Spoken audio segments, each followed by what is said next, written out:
Welcome back to business law class. We are discussing the third unit, that is about Companies Act.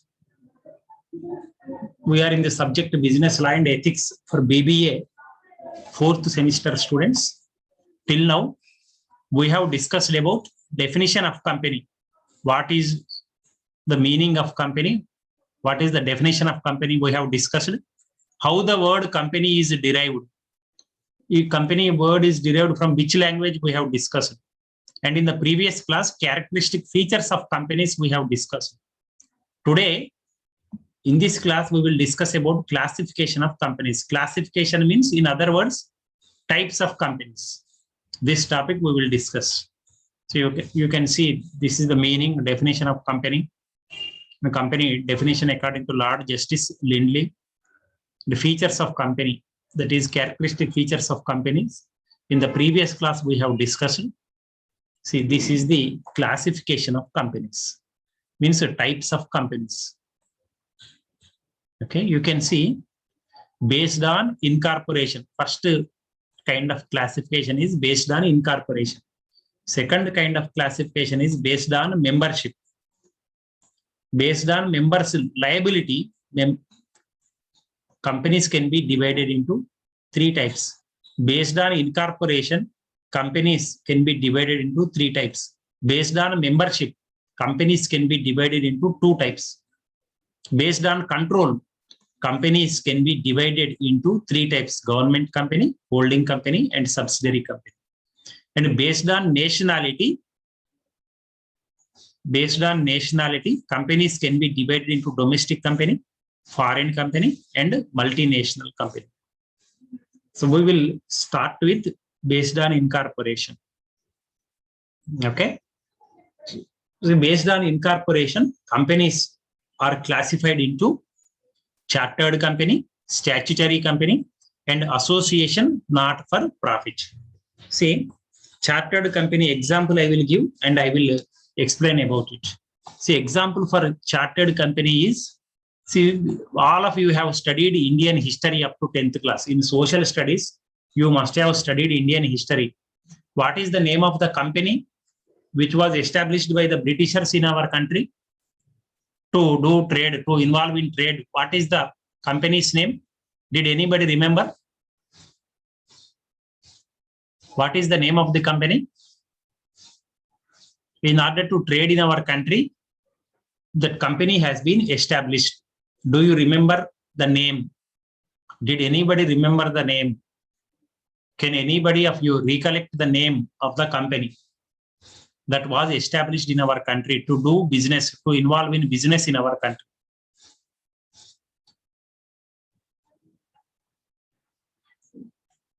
East India Company. Yes, did you recollect? Did anybody recollect? It is East India Company. It was established in our country. So when East India Company was established, it is established under King's or Queen's proclamation. Means based on a king's order, based on a queen's order, if a company is established, that is known as a chartered company. Did you understand? Is it clear to you? Yes, sir. When a company is established based on a king's proclamation, based on a queen's proclamation or order, those companies are known as chartered companies. Example, East India Company, British East India Company. Okay. Second kind of classification under incorporation is statutory company. Statutory company, as the name itself implies, statute means a law. It is established according to law. Means now, in the previous class I mentioned, in India, companies are established under Companies Act 1956. In 2013, major amendments, major changes have taken place in that act.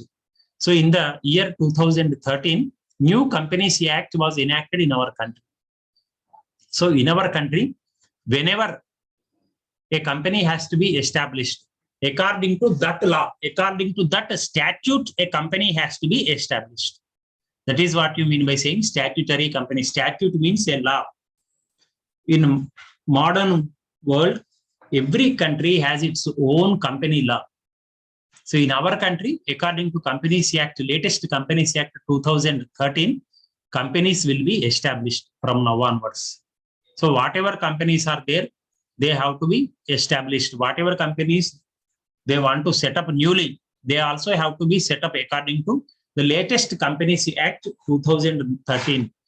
So according to the act, whatever company, it may be private company, it may be public company, it may be government company, whatever companies are there, they have to be established according to a particular statute, a particular law, that is company law. So all those companies which are established according to company law, according to Companies Act in our country, those companies are known as statutory companies. So whatever companies that we see now in our country, whatever companies that are established now, they are all statutory companies. Okay, association, not for profit. See, some companies may be established. They see generally these companies' main aim is going to be to earn profit. But some companies which are associated for not profit motive. Let us take, for example, for your common understanding, I will mention Tirumala Tirupati Devasthanam Charitable Trust is there, or any religious charitable trusts are there. So their main aim is to provide service to the pilgrims, to the devotees. So similarly, in companies also, some members come together, they establish a company, they form an association. In the previous class, we have learned a company's characteristic features. In company's characteristic features, we have observed it is an association of persons. So I am showing to you whatever that we have learned in the previous class. See, association, first feature of a company is it is an association of persons. You can see it. So similarly, when a company is established, it is an association for profit normally. But in this case, the registration main aim is here, it is not for profit, but it is for service motive. So based on that service motive also, companies incorporation will be there. It may be based on profit or not for profit. Okay, next one, say second type of classification is based on membership. See, in the previous class I mentioned, in case of public company, minimum number of members I mentioned. In case of private company also, minimum number of members I mentioned. Can anybody recall what is the minimum number of members required for private company? Minimum, maximum. In case of private company, in case of public company. Yes, in the previous class I mentioned what is the minimum number of members required for a private company? Yes, can anybody recall?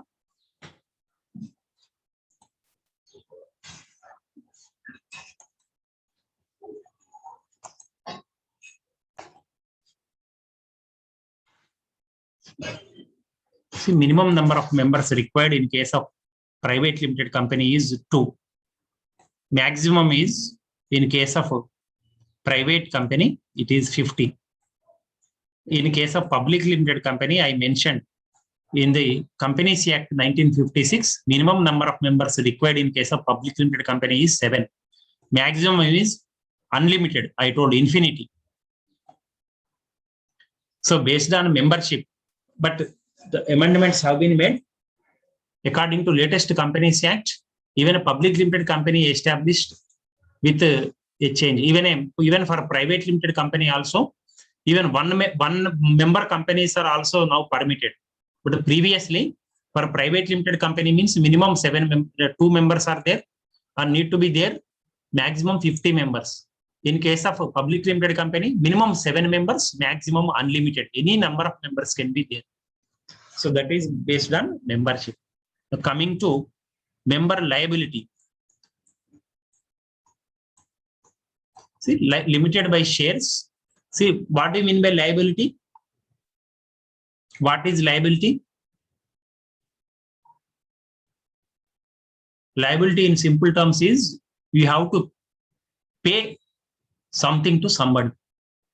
It is just like loan to you. See, in the previous class I mentioned, in a companies, I will show it again, characteristic features of companies I will show. The liability is limited. See, here in the characteristic features of company, you can see limited liability. Company's liability is limited. Means shareholders' liability is limited. Suppose if a person has taken shares worth 1,000 rupees, till now he has paid 300 rupees. Remaining for his liability is limited to remaining 700. That's all. Even though the company has crores of loans, his private property need not be given to company. So that is what we mean by saying limited liability. In the previous class, I mentioned this. Okay. Now you can see. So limited by shares. So here in this case, a person's liability is limited up to his share value. That's all. Limited by guarantee. Limited by guarantee means in sometimes companies may be established with an undertaking from shareholders. Whatever liabilities are there, even our personal assets also we will give to company in case of any eventuality. Likewise, they will take a guarantee from the shareholders. Those companies are known as limited by guarantee. Means shareholders will give guarantee to the loans taken by company, to the liabilities taken by the company. So in that case, those companies are known as limited by guarantee. So nowadays, nobody is establishing like that. Nowadays, everybody's liability, every shareholder's liability is limited by shares. That's all. Okay. Now, the last one is unlimited liability. And in case of unlimited liability, these companies are also nowadays not in practice. 99.99% companies are established based on limited by shares. Their liability is limited up to their share value. That's all. Unlimited liability implies if companies' liabilities are more, the shareholders' personal assets need to be sold and given to company so that companies' liabilities can be paid off. Nowadays, nobody is doing that. 99.999% companies are limited by shares. Shareholders' liability is limited up to their share value only.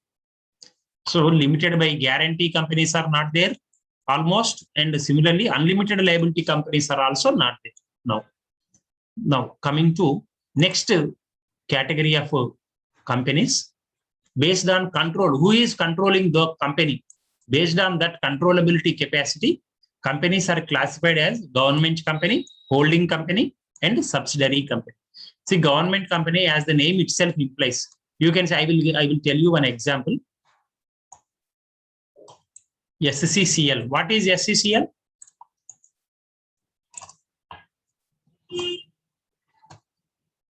Yes, what is SCCL?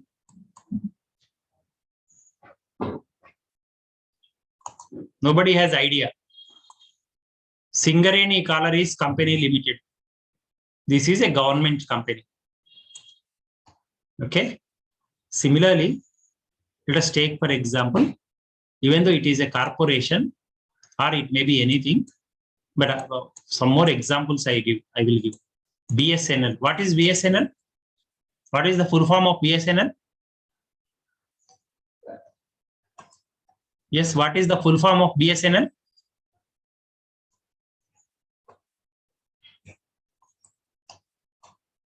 Bharat Sanchar Nigam Limited. Bharat Sanchar Nigam Limited. That is the full form of BSNL. This is a government company. Those companies are controlled by the government.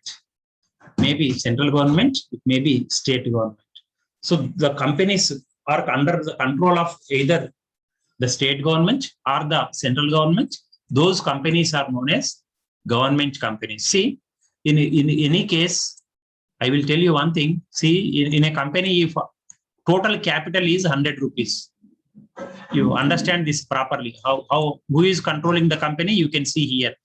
See, if a company's capital is 100 rupees, in this 100, 51 rupees are given by state government or central government or together they have given 51 rupees to a company out of its 100 rupees. So more than 50% is under the control of the government.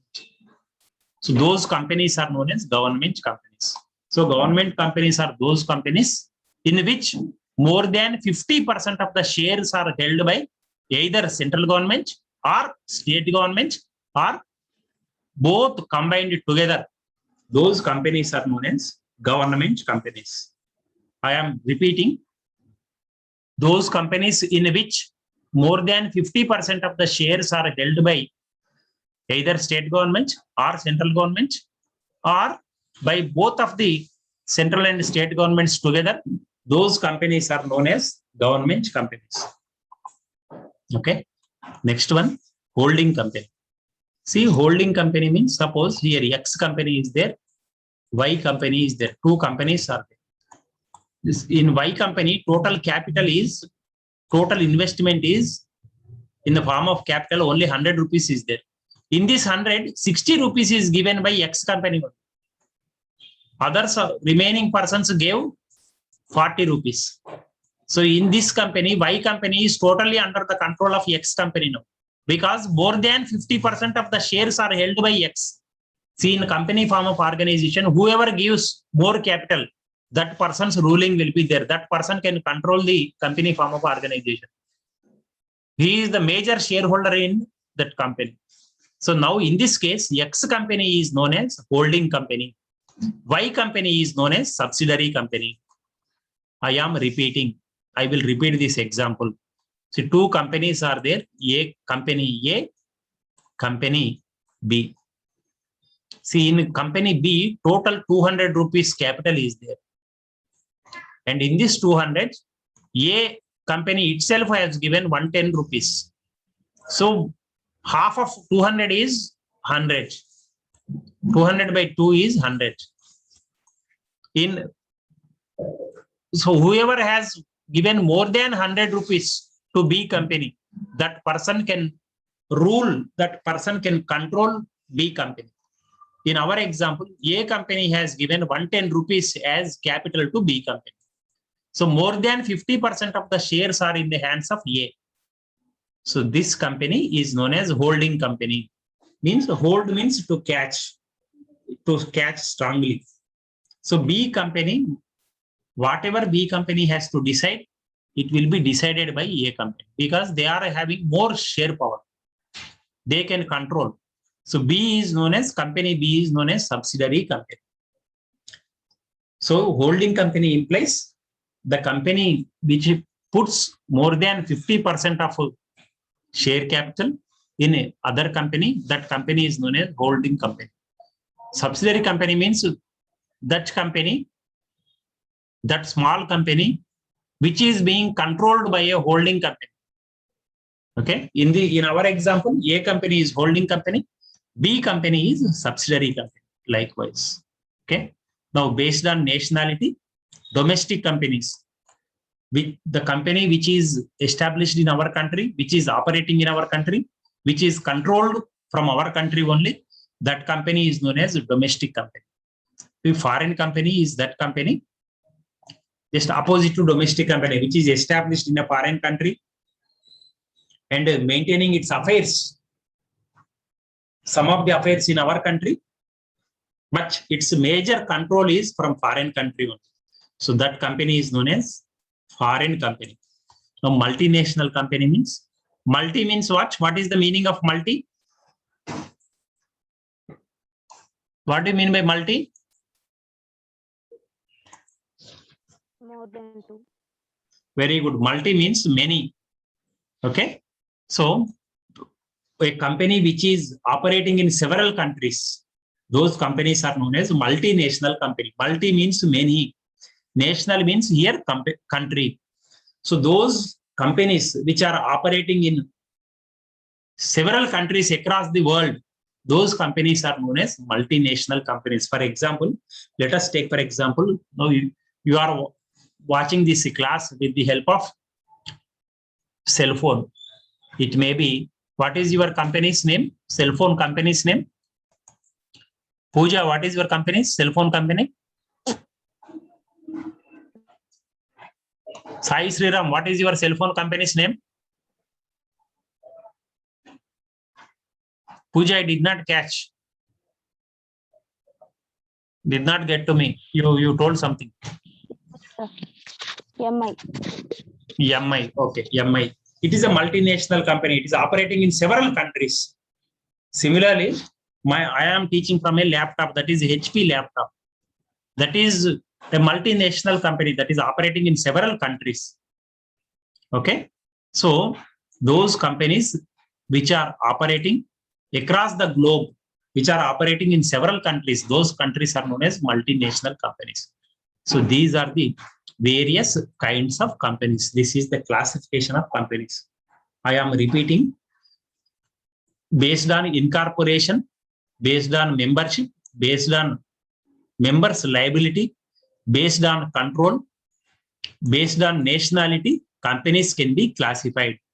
So based on incorporation, companies can be classified as chartered company, statutory company, and association not for profit. Based on membership, companies can be classified as public companies as well as private companies. Based on members' liability, companies can be classified as limited by shares, limited by guarantee, and unlimited liability. Based on control, companies can be classified as government company, holding company, and subsidiary company.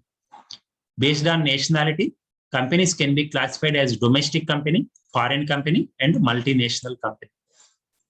So we will see the next topic in the next class.